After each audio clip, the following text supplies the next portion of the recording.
All right, Erin, we're back. So same picture of notes.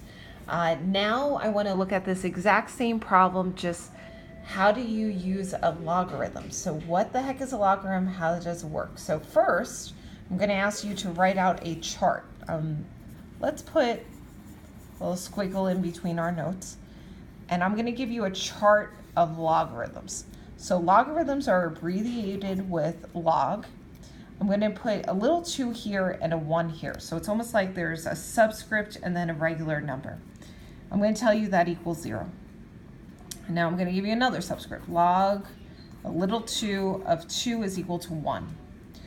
Log little 2 of 3 is equal to 1.58.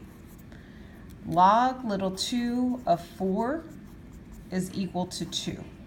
Log little 2 of 5 is equal to 2.32.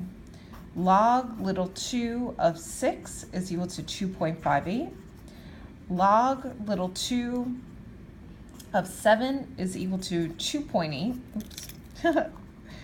Log little 2 of 7 is equal to 2.8. We'll give it a 0 just because why not? And last one, log little 2 of 8 is equal to 3. So I'm going to ask you individually, you're going to hit pause, but not, hold on. I want you to examine this table that I gave to you and come up with a concept that you think is what a logarithm does. Like what is this function doing? See if you see any relationships between the numbers. So hit pause. I'm going to tell you what the answer is in a moment. Okay. So did you see this? 2 to the first power is equal to the number 2. 2 to the second power is equal to the number 4. 2 to the third power is equal to the number 8. This is interesting. 2 to the 0 power, you know that, right? 2 to the 0 power is equal to 1. Anything to the 0 power is the number 1. What a logarithm does is it actually fills in the blank. What happens between an exponent of 1 and an exponent of 2? Remember those fractional exponents? 2 to the 1.58th power is actually equal to about 3. Not exactly, but about. 2 to the 2.32 power is equal to about 5. 2 to the 5.8 is equal to 6.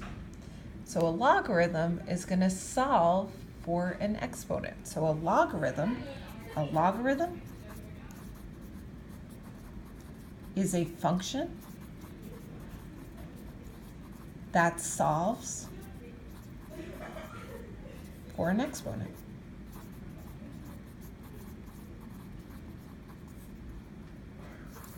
And it can be very powerful.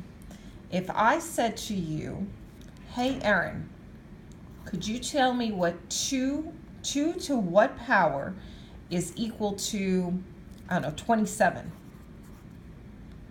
You'd say, Miss Crisco, 2 to a power never equals 27, right? 2 squared is 4, 2 cubed is 8, 2 to the 4th is 16, 2 to the 5th is 32. Nothing's actually equal to 27.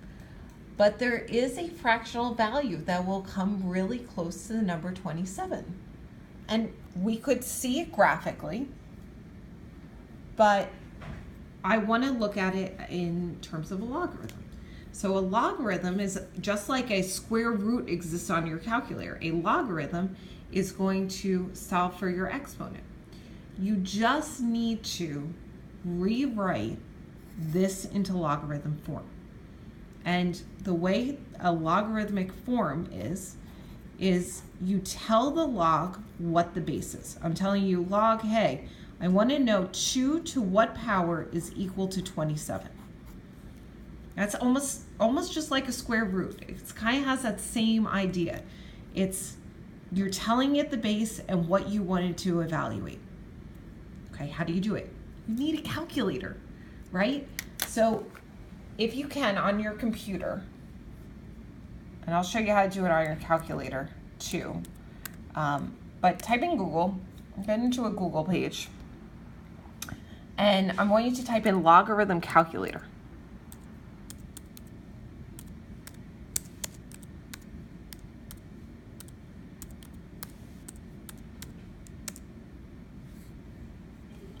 So you're not gonna use this guy.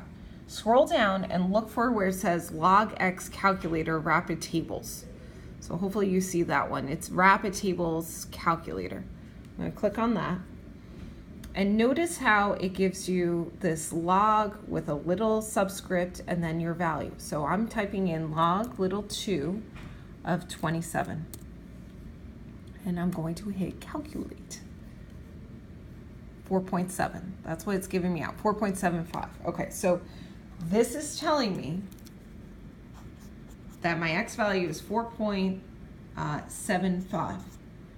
So it stands to say that if I did 2 to the 4.75 power, I should get approximately 27. Should I not?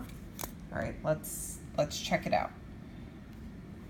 I'm gonna go down to here, anti-logarithm calculator, so really just exponential calculator. 2 to the 4.75, and I want to hit calculate.